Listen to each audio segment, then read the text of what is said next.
noite, irmãos, graça e paz. Vamos abrir a palavra de Deus em Isaías, profeta Isaías, capítulo 50.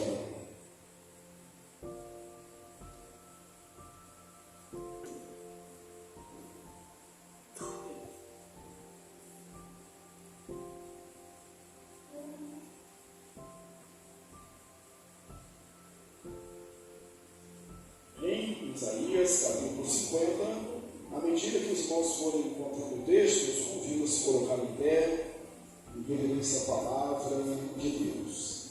Isaías 50. Diz assim a palavra de Deus: Assim diz o Senhor: onde está a carta de divórcio de vossa mãe, pela qual eu a repudiei? Ou quem é o meu credor, a quem eu vos tenha vendido? Eis que por causa das vossas iniquidades é que fostes vendidos, e por causa das vossas transgressões vossa mãe foi repudiada. Por que razão, quando eu vim, ninguém apareceu? Quando clamei, ninguém respondeu. Acaso se encolheu a mão do Senhor, que já não pode reunir, ou já não há força em mim para livrar? Eis que pela minha repreensão faço secar o mar, e torno os rios um deserto, até que cheguem mal os peixes, pois não havendo água, morrem de sede. Eu visto os céus de negridão, e lhe ponho um pano de saco por sua coberta. O Senhor Deus me deu língua de eruditos, para que eu saiba dizer boa palavra ao cansado. Ele me desperta todas as manhãs. Desperta meu ouvido, para que eu ouça como eruditos. O Senhor Deus me abriu os ouvidos, e eu não fui rebelde, não me retraí. Ofereci as costas aos que me feriam, e as faces aos que me arrancavam os cabelos. Não escondi o meu rosto aos que me afrontavam e me cuspiam. Porque o Senhor Deus me ajudou, pelo que não me senti envergonhado. Por isso, fiz o meu rosto como um seixo, e sei que não serei envergonhado, porque perto está o que me justifica. Quem contenderá comigo? Apresentemo-lo juntamente. Quem é meu adversário? Chegue-se para mim. Eis que o Senhor Deus me ajuda. Quem há que me condene? Eis que todos eles, como um vestido, serão consumidos. A traça os comerá. Quem há entre vós que tema ao Senhor e que ouça a voz do seu servo? Aquele que andou em trevas, sem nenhuma luz, confie em nome do Senhor e se firme sobre o seu Deus. Eia, todos vós que acendeis fogos e vos armais de setas incendiárias, andai entre as labaredas do vosso fogo e entre as setas que acendestes. De mim é que vos sobrevirá isto, e em tormenta vos deitareis. Amém? Assentai-vos, irmãos. O profeta Isaías, ele profetiza o cativeiro assírio, o cativeiro babilônico, o cativeiro de Israel, o reino do norte, e o cativeiro de Judá, o reino do sul. O cativeiro de Israel aconteceu em 720, 722 a.C. Judá aconteceu depois, cerca de 586. E certamente no cativeiro, profetizado o que aconteceria depois, mais de 100 anos depois da morte do profeta, ele profetiza também o retorno. E o que a gente imagina do povo do cativeiro babilônico, em terras estranhas, despojado, desprovido de tudo, é que o Senhor me esqueceu, o Senhor me abandonou. Deus não se preocupa comigo, Deus não se importa, Deus se divorciou de mim, Deus me vendeu como escravo. O profeta começa esse texto, capítulo 50, usando essa metáfora do casamento e do divórcio.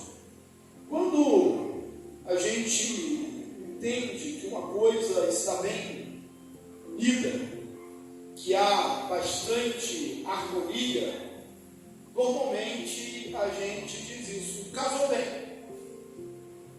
O professor com a turma, o pastor com a igreja, o técnico com o time, o profissional na equipe nova que está chegando, houve um casamento. E às vezes, quando as coisas não correm tão bem, a gente fala: por que não houve um casamento? A gente usa essa figura de linguagem para falar de relacionamento, para falar de comunhão, para falar que as coisas estão sincronizadas, estão em harmonia. E aqui as coisas não estavam mais em harmonia. Não estavam mais em harmonia por muito detalhe, por causa do pecado do povo.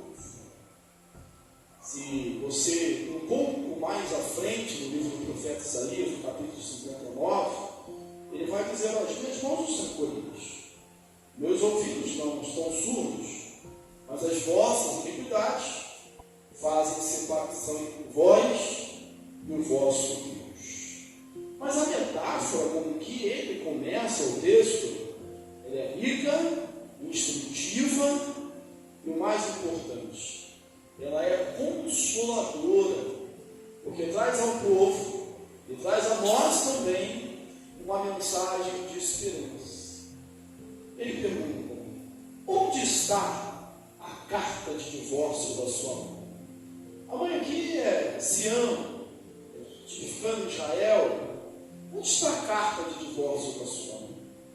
E no contexto de hoje, na nossa atualidade, a gente não consegue entender o sentido disso. Mas se você retornar ao tempo, se você for para o contexto daquela época, para quem Isaías está falando, gente que podia entender o que ele estava falando, porque não tinha essa distância cronológica, não tinha esse tempo que nós temos para o profeta, vai entender muito bem. Mas Deuteronômios 24 vai falar sobre a questão do divórcio. E é uma coisa interessante, existiam algumas razões para dar-se carta de divórcio. A infidelidade sexual era uma delas, repúdio. Agora, tinha um detalhe interessante. Eu falei da razão por quê?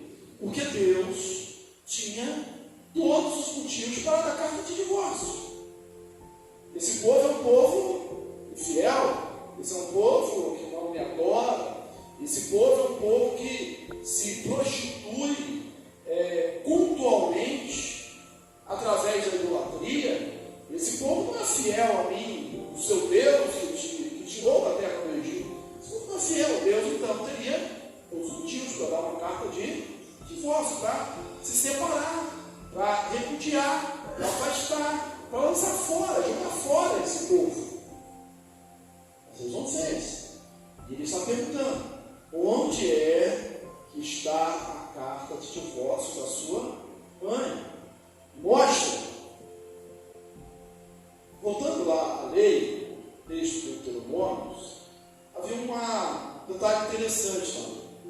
Olha, se um homem repudiar sua mulher, ela podia casar de novo, ele podia casar de novo, só que se ele se arrependesse depois de dar carta, ele não podia casar de novo com a mesma mulher. Uma vez lavrada a carta de divórcio, ele não podia voltar atrás, pela lei do segundo substantivo, lá em Deuteronômio. Então ele não podia, depois de dar a carta, falar: me arrependi. Eu acho que eu exagerei.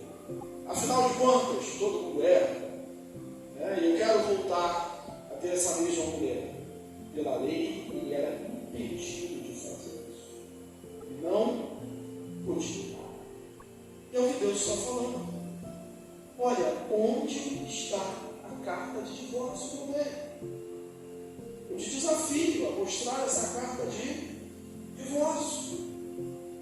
O profeta Isaías, ele descreve a relação de Deus com Judá, com o casamento. Isso não é novidade. Os profetas, Oséias, Jeremias, também escreveram nesse mesmo texto. Eles, onde está a carta de divórcio? É como se estivesse: não fui eu que mandei embora, não fui eu que repudiei, não fui eu que disse que não queria, não fui eu que disse que desisti da relação, não fui eu que disse acabou. Você foi. Os seus pecados te afastou de mim. Essa distância foi por sua causa. E mesmo assim, eu não lavrei carta de divórcio. É como se ele estivesse dizendo: eu ainda posso te receber como minha mulher, como a minha esposa. Tudo pode voltar ao normal. O casamento pode continuar. E ele vai trazer Israel novamente do cativeiro. É uma boa resposta para um povo que talvez estivesse lá abandonado, sentindo-se abandonado, jogado fora, dizendo: Deus me abandonou. E disse: não, foi não. Eu não dei carta de divórcio. Onde está? É o desafio. Deus não adotou. Deus não nos mandou embora. Deus não nos repudiou. Deus não te rejeitou, meu irmão. Deus não esqueceu de você. Deus não se afastou de você. Não, o poderoso Deus não faz isso. Somos nós que fazemos. E para intensificar a metáfora, por exemplo, ele continua, melhor dizendo, com outra metáfora. Qual é? A metáfora que ele vai dizer agora é a metáfora dos filhos vendidos à escravidão. Também a gente não consegue entender se a gente ficar preso à nossa própria época, ao nosso próprio contexto. Mas na antiguidade, e há vários textos bíblicos como que dá exemplo disso, por exemplo, lembra da filha, da esposa de um profeta, que o marido dela tinha morrido? No texto do profeta Eliseu, e ela vai lá falar com o profeta e diz: olha, o meu marido morreu, e ele era profeta como vocês, e agora ele não deixou nada, deixou só dívidas, e os credores estão à minha porta, e se eu não pagar, eles vão levar os meus filhos. E aí a gente sabe da história do milagre. O que você tem em casa? Eu tenho, só filho não tem nada. Na verdade tinha alguma coisa, né? O nosso hábito: eu não tenho nada, eu não tenho nada, eu não tenho nada. Aí sempre tem alguma coisa. E esse povo que a gente tem, Deus pode usar, transformar, multiplicar, fazer abundar, fazer um milagre. Mas então um pouco de azeite. Então vai, pega as suas cozinhas, muitas vazias. Muitas, não poucas. Ela vai e pede. Depois tranca-se na seu quarto, com os seus filhos, e vai enchendo as vasilhas. E aquele pouquinho de azeite encheu tantas vasilhas, como os filhos pudessem apresentar. E depois o texto nos dá conta que ela disse assim: olha, manda mais vasilhas, não acabaram suas vasilhas. E aí parou o azeite. E ela vendeu os azeites, pagar a sua conta e viver ela e os filhos do resto. Mas era uma prática também. Aquele pai empobrecido, endividado, poderia ser obrigado a vender os seus filhos à escravidão. E feito isso, ele não teria mais o poder sobre os seus filhos. Ele não teria mais o direito de pai sobre os seus filhos. Ele não poderia mais proteger os seus filhos. Ele não poderia mais livrar os seus filhos. E aí Deus pergunta: cadê os meus credores? Mostra aí os meus credores. Para quem eu estava devendo? Aqui a linguagem se torna bem hiperbólica, né? A distância é muito grande. Por quê? Porque Deus é o Deus que é dono da prata e do ouro. Deus é o Senhor de todas as coisas. Cadê os meus credores? Não está devendo alguém para vocês serem vendidos para a escravidão? E a resposta retórica. Não está aqui no texto, mas era um óbvio não. Deus não tem credor nenhum, ele não deve a ninguém. E por isso esses filhos não foram vendidos. Eles se venderam.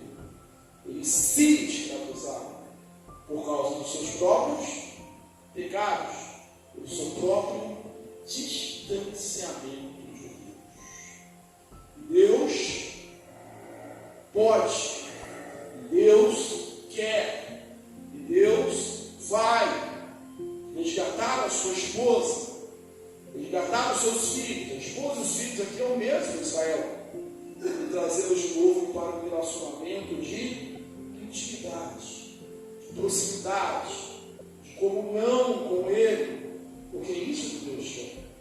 Como nós chamamos Deus, como Jesus chamava Deus, como nós podemos chamar a Deus de Pai. Como a igreja é descrita no Novo Testamento, Israel, no Antigo, a igreja no Novo, Israel no Antigo a esposa, no Novo a igreja a noiva de Cristo, ao ele, segundo o texto de Efésios, vai apresentar diante de Deus, pura, imaculada, sem mancha, nem ruga, sem nenhum defeito. Ele mesmo preserva a sua noiva e apresenta diante de Deus. Não há nada, Deus, que possa nos separar de Deus. Não temos nada a temer, a não ser o próprio pecado, o próprio afastamento de Deus, a própria transgressão. A gente não precisa, o problema do povo não era a Babilônia, o problema não era anteriormente o Egito, o problema não é a Síria, não são os persas, não são os gregos, não são os romanos, não são as potências de hoje, as potências de ontem, ou as potências de hoje. Nosso problema é só o afastamento de Deus. O que motiva esse afastamento? O pecado. Então ele desafia: cadê a carta de divórcio? Cadê os credores? E eles não vão poder encontrar. Olha o versículo 2. Olha o sentimento que há nessas palavras de Deus. Aqui a gente vai ver também na apresentação do Messias, o próprio Jesus, a resposta do Messias. Olha o sentimento envolvido aqui. Por que razão, quando eu vim, ninguém apareceu? Quando chamei, ninguém respondeu. Por que razão? Lembra que ele está falando de relacionamento? Está falando de amor? Ele está falando de comunhão? Porque quando eu vim, ninguém apareceu. Você tem filhos, depois parece que o canto passa um pouco, né? Mas quantos menores são os filhos? Eu não sei se as mães, né, têm essa mesma experiência. Tem coisas que só a mãe tem, tem coisas que o pai tem mais, né? Mas o pai que a mãe não trabalha fora e o pai trabalha. Quando isso acontece, você chega em casa por um dia de trabalho, o filho vem correndo, ele pula em você, né? Ele te abraça. Tem gente que pergunta, e às vezes, muitas vezes, o que você trouxe? Né? Normalmente te abraça, né? Te dá carinho, e com o tempo, né? Parece que isso vai passando, mas é uma alegria, é revigorante, né? Dá assim um upgrade na gente quando a gente tem essa alegria. A gente não tem filho, mas tem cachorro, né? E parece que acontece essa mesma alegria. Você chega, o irmãozinho desce, vai lá e te encontra. Quando a gente vai para um lugar longe, na casa de um parente que a gente tem muito tempo não vê, um lugar que a gente não conhece, ou nossos pregadores vão pregar num lugar diferente, e você marca um ponto de encontro, às vezes fora do estado, você chega numa rodoviária, no aeroporto, você se sente perdido, a não ser os seus anfitriões mandem até aquele local ali, o aeroporto, a rodoviária, o local combinado, alguém para te esperar. E aí, quando você encontra esse alguém, você não está mais perdido, você se sente acolhido, você se sente amado. Ou pelo menos você diz assim, eu sei que eu estou no lugar certo. Não é assim que acontece. Aí Deus está falando, eu vi, não teve lugar para me encontrar, para me receber. Há uma questão bélica também que acontecia quando o exército foi defender a cidade, ele foi estender os seus territórios, enfim, que lutava pela sobrevivência da nação, voltava. O que acontecia nas ruas das cidades? Festa. Quando vinha que os soldados estavam voltando vitoriosos, havia festa, havia cântico, havia júbilo, tudo parava, tudo era uma festa, mesmo porque ao contrário, ver os seus soldados voltando, era vir saber que esse exército foi vencido e ver os inimigos vindo tomar a cidade, sem ter mais ninguém para proteger. Então havia muita festa. Ele só não ouviu. Ninguém me recebeu. Eu chamei. E ninguém me recebeu. Essa figura aqui referencia os profetas no primeiro lugar. Deus mandou seus profetas para anunciar, para avisar, para dizer para mudar de caminho, para falar que Deus amava o seu povo, mas Deus não queria um povo que fosse entregue ao pecado, um povo que estava afastado dele. E Deus manda os seus profetas avisar, mas ele diz: quem ouviu. Se você lembrar do discurso de Estevão, diante dos seus algozes, ele vai dizer o seguinte: vocês sempre mataram os profetas. Falando ali do Sinédrio, a mais alta corte do judaísmo, vocês sempre mataram os profetas. Qual dos profetas vossos pais mataram?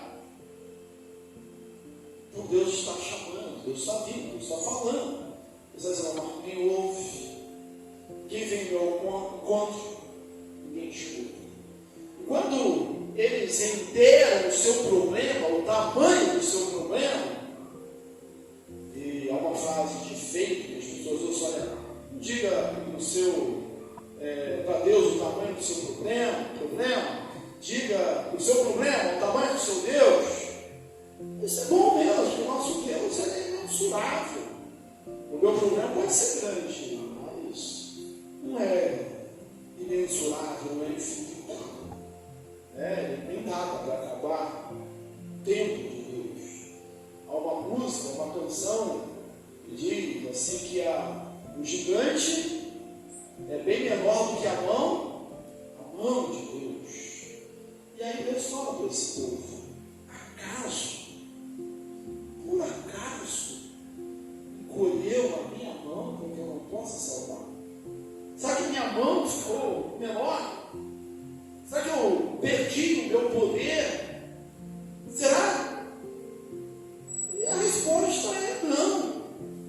Porque Deus é um Deus imutável, Deus ele não sofre variação, não tem sombra de mudança. O poder de Deus continua o mesmo. E aí, irmãos, esse aqui é o terceiro de 4 discursos do servo sofredor.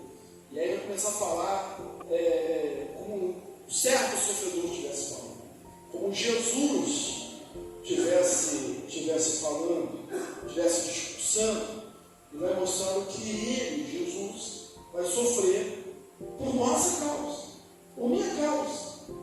E aí o texto vai dizer que Deus deu a ele. Vamos falar aqui, ainda nessa questão de colher as mãos, pensando no Êxodo, ele faz alusão a duas coisas, a 2 pragas, pelo menos, no Egito. Ele fala assim, olha, fazendo eu secar o mar, secar os rios, recolher os peixes, cheiram mal. Eles morrem, entram no estado de putrefação. E aí é uma alusão para um judeu, clara, a uma das pragas do Egito. A primeira praga, a transformação da água em sangue, fez com que os peixes morressem e tudo cheirasse mal. Os egípcios tivessem, lógico, nojo de beber aquela água. Então, eles falam assim, eu não fiz isso no passado. Encolheu a minha mão? Mudou? Eu mudei? Cadê a carta de divórcio? Cadê os meus credores? Cadê a minha mão encolhida? Mostra aí que a minha mão continua a mesma. Mão, símbolo de poder, de intervenção, do Deus que ajuda. A minha mão não. Se encolheu, nós cantamos aqui hoje, né? Segura na mão de Deus, até com fé, segura na mão de Deus. É verdade que normalmente é o contrário que acontece, né? Deus que segura na nossa mão, mas estamos seguros na mão de Deus, não precisa perder nada. Jesus disse lá em João 10, olha, das mãos do meu Pai, ninguém poderá os arrebatar, ninguém pode tirar. E aí temos aqui um exemplo de uma outra praga, ele fala assim, não sou eu que faço escuro o céu, eu não colho ali a luz, ou seja, eu faço essa negridão. No Egito, uma das pragas foi a das trevas, e podia se ver. Eu não fiz isso. Eu sou Deus e continuo operando maravilhas. Eu sou Deus e continuo fazendo os meus prodígios, os meus milagres. O problema é como ele estivesse dizendo. Vamos pensar no relacionamento mais uma vez? Via de regra, quando há um problema no casamento, haver um divórcio, falta a humildade da gente reconhecer os nossos erros, e quando se reconhece, às vezes é tarde demais, mas normalmente é sempre o outro, né? Fulano é impaciente, é errado, ela é errada, faz isso, faz aquilo, outro. Nunca a gente entende que o problema é nosso, às vezes somos incapazes de fazer até aquela, o pessoal chama de a meia-culpa, né? Eu também tenho uma culpa. Deus não faz meia-culpa. Deus, a virtude, a humildade é uma virtude cristã. Mas Deus é humilde. Deus é o eu sou, todo-poderoso. O que faz? Quem há semelhante a mim. Deus não faz meia-culpa. Mesmo porque não precisa, porque Ele é o santo, santo, santo. Então, o erro só pode estar do outro lado. Que é o outro lado? O povo, Israel, somos nós dois. Mas a minha mão não tem colhe. Como é bom a gente pensar nisso? Porque apesar dos nossos pecados, Deus não deu carta de divórcio. Ou seja, Deus não desistiu de nós. Nós não fomos vendidos como escravos. Nós nos vendemos. E Ele vai nos resgatar. Ele vai remir aí o seu povo. Vamos continuar aqui. No versículo 4, onde começa o segundo servo que eu havia falado, o término do outro versículo falou de cobrir os céus com trevas. Diz assim, pessoal, versículo 4: o Senhor Deus lhe deu língua de erudito. Ele vai falar língua de erudito e ouvido de erudito. A gente precisa disso, né, gente? Esse tema aqui nós falamos de Jesus, nós temos um tempo muito precioso, né? Questão de ouvir, de falar. A gente precisa, Senhor, dar ouvido de erudito, para que eu possa ouvir o meu irmão, para que eu possa ouvir o meu filho, para que eu possa ouvir a minha esposa, para que eu possa ouvir os meus irmãos, os bons conselhos. Dá-me ouvido de erudito, dá-me ouvido de sábio, para que eu possa prestar bastante atenção. Via de regra, bom ouvinte, né? Quem escuta bem torna-se também bom mestre, né? Presta bastante atenção. Dá-me língua de erudito, para eu falar com sabedoria, para falar no momento certo, na hora certa, e com as palavras certas. Aliás, a palavra a seu tempo, quão boa é. O homem se alegra em dar conselhos sábios. Isso é bom para a gente. Mas o texto aqui fala do Senhor Jesus. Ele me deu língua como de erudito. Para quê? Para consolar o cansado. Não foi para elogiar, não foi para inflar o ego, não foi para passar panos, foi para consolar. Em todo o mistério de Jesus, a gente ouve, a gente vê, a gente encontra ele ouvindo o clamor do povo, ele escutando aqueles que clamam: Jesus, filho de Davi, tem compaixão de mim. Ele ouve: Senhor, o meu servo está enfermo. Senhor, minha filha está doente. Ele ouve: Senhor, aquele que ama está enfermo, vai morrer. Ele ouve, ele ouve, ele ouve, ele ouve o clamor do seu povo. Ele fala, ele convida, ele acorda, ele chama. Quem não lembra de Mateus capítulo 11, 28 em diante? Vinde a mim, vós todos estáis cansados e sobrecarregados, e eu vos aliviarei. Tomai sobre vós o meu jugo e aprendei de mim, que sou manso e humilde de coração, e achareis descanso para a vossa alma. A palavra dele é para dar descanso. Descansa cansado. E imagina o cansaço, a angústia, o cansaço não só físico, mas de alma daquele povo do cativeiro. E a palavra dele é para animar, é dar alento, consolo ao cansado. Isso não é diferente de você hoje. Você está cansado? Ouça a voz de Deus. Ouça Jesus. Ouça o seu convite doce, suave. Estou lembrando muito de mim, né? Agora veja, manso e suave, Jesus vem chamando. Ouça Jesus, porque Ele quer te dar descanso, quer te dar repouso, quer te dar paz. A minha paz vos dou, não vou lá dou como o mundo dá. Os ídolos, como a gente viu aqui em capítulos anteriores, os ídolos só cansam, só dão canseira. O pecado só te dá canseira. O pecado só traz exaustão sobre a sua vida. O pecado só te põe para baixo. O pecado só te fere, te machuca, acaba com você e por fim te mata, porque o diabo veio para isso: roubar, matar e destruir. Graças a Deus, Ele mandou o seu Filho. E Jesus disse: eu vim para que tenham vida e tenham em abundância. Então não vivam descansados. Ouça a voz de Deus no seu coração, porque a palavra dele é para dar alento ao cansado. E agora vai ser descrito nos versículos seguintes, esse terceiro discurso, o servo sofredor, o que Jesus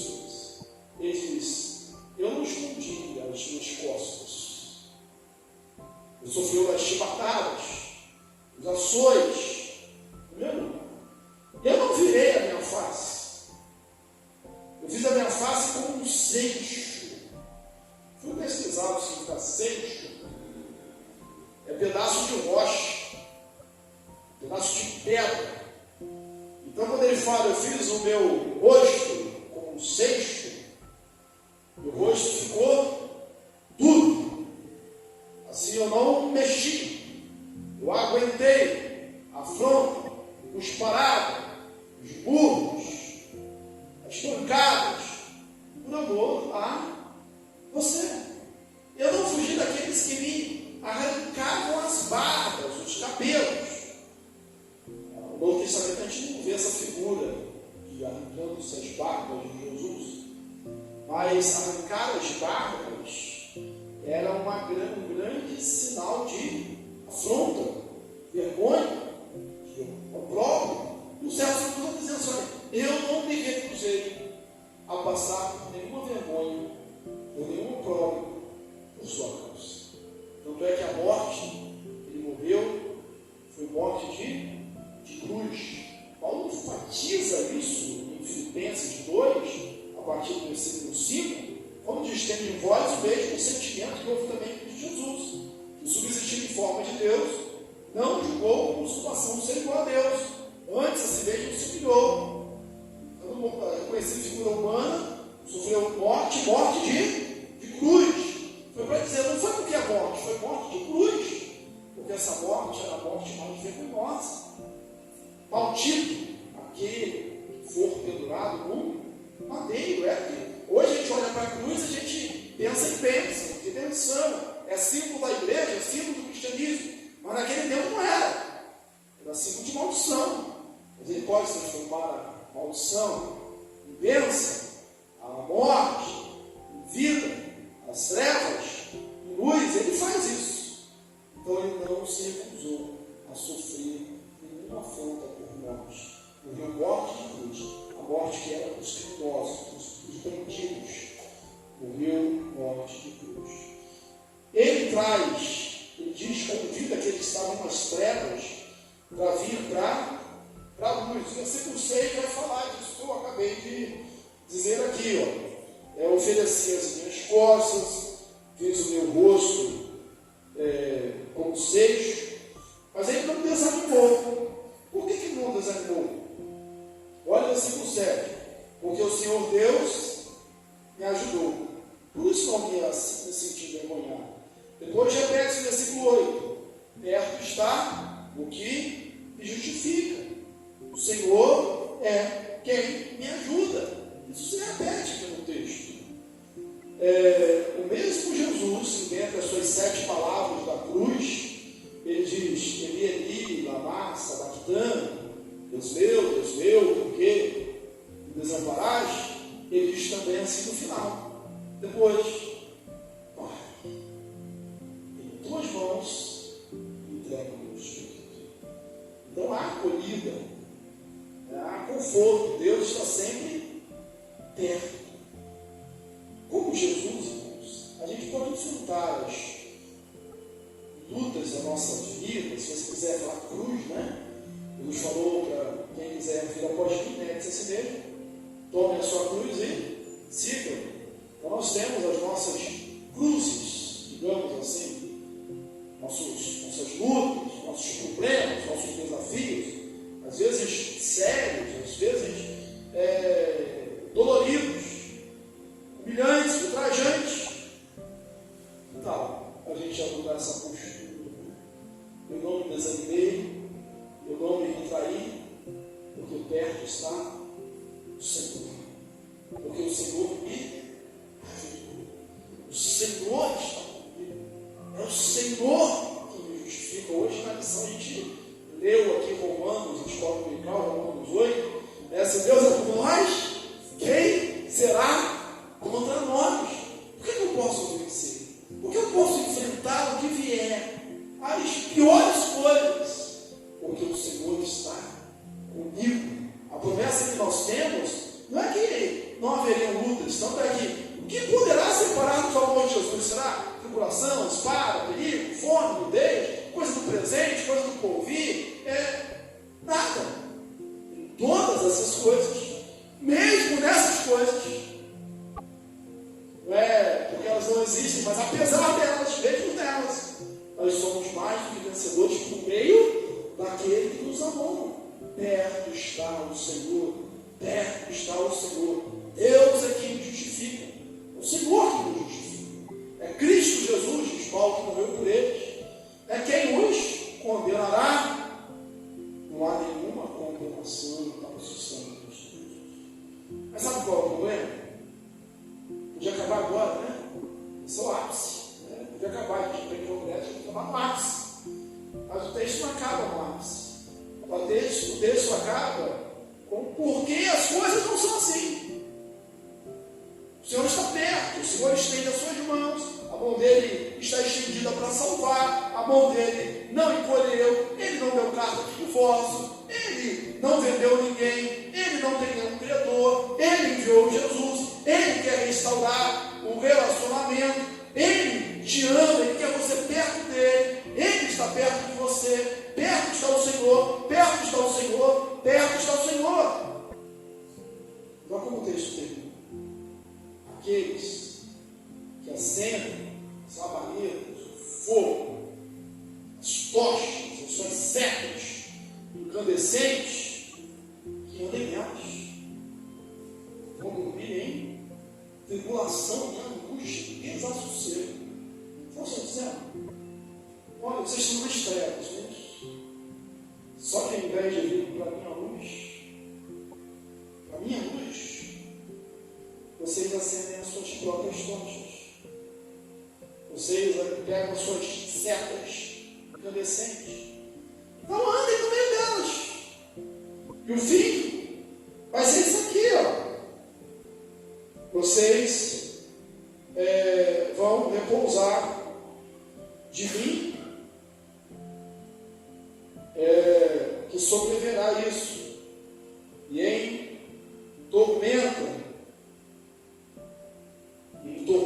vos deitarei. Por quê?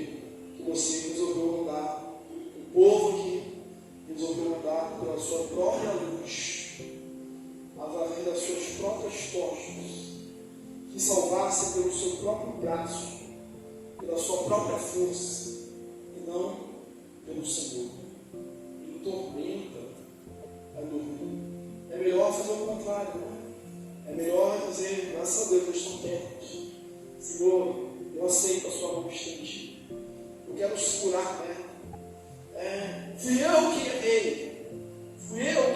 Sou eu aqui nesse caso que sou a esposa atrapalhada, a esposa que engana, a esposa infiel. Eu sei que o Senhor é todo santo, é todo justo, é todo bom, ao ponto de me receber de volta.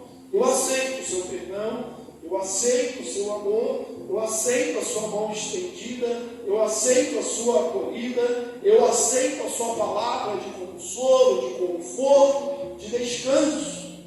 Eu vou poder dizer como salmista: em paz me deito, logo pego no sono, porque só tu, Senhor, me faz de repousar seguro. É fácil a escolha, aceitar a luz de Deus, andar nela e ter paz, dormir em paz, descansar nos seus braços, ou andar pela sua própria luz, pela sua própria tocha e deitar em dormidos. Deus te abençoe, perto está o Senhor. Pai, obrigado porque nesta noite estamos na tua casa, louvando-te por esse privilégio. Obrigado, Senhor, pela tua palavra. Ela é sempre viva e eficaz. E é o Senhor que a aplica pelo teu Espírito Santo. Obrigado por cada irmão aqui na igreja. Obrigado por cada pessoa que ouve a nossa voz. Deus, faz um milagre no nosso meio. Faz um milagre imenso na vida. Deus, o Senhor não se esqueceu de nós. O Senhor não lavrou carta de divórcio. O Senhor não nos vendeu a credores, porque o Senhor não tem credores, o Senhor é o dono da prata do mundo. O Senhor não nos esqueceu, o Senhor não se esqueceu de nós. A sua mão é poderosa. Tu és o poderoso Deus. Tu és o eu sou, grande, princípio, fim, o alfa és a nossa luz, Tu és a nossa fortaleza, Tu és o nosso socorro bem presente na hora da angústia, da tribulação. Tu és. Nós queremos nos achegar a Ti. Obrigado por Jesus que nos ouve, que ouviu durante o seu ministério. Obrigado porque os seus ouvidos estão abertos, como ouvidos de eruditos. Obrigado, Deus, porque a Tua palavra é a palavra de consolo, de conforto, de refrigério, de ânimo. Obrigado porque perto está o Senhor. Quando sofremos, perto está o Senhor. E mesmo quando nos sentimos abandonados, ainda assim, perto está o Senhor. Quando o inimigo nos acusa, Pai, a Tua palavra diz aqui, no Novo Testamento, que é o Senhor é quem nos justifica. Obrigado, Pai, porque em Cristo Jesus somos justificados. Obrigado porque Ele é justiça nossa. Obrigado porque ninguém pode nos condenar, porque é o Senhor que nos justifica. Pai, agora livra também a todos que ouvem a nossa voz, de querer continuar a andar, a insistir, sendo guiados pela Sua própria luz, Suas próprias tochas, Suas próprias setas e Sua marca.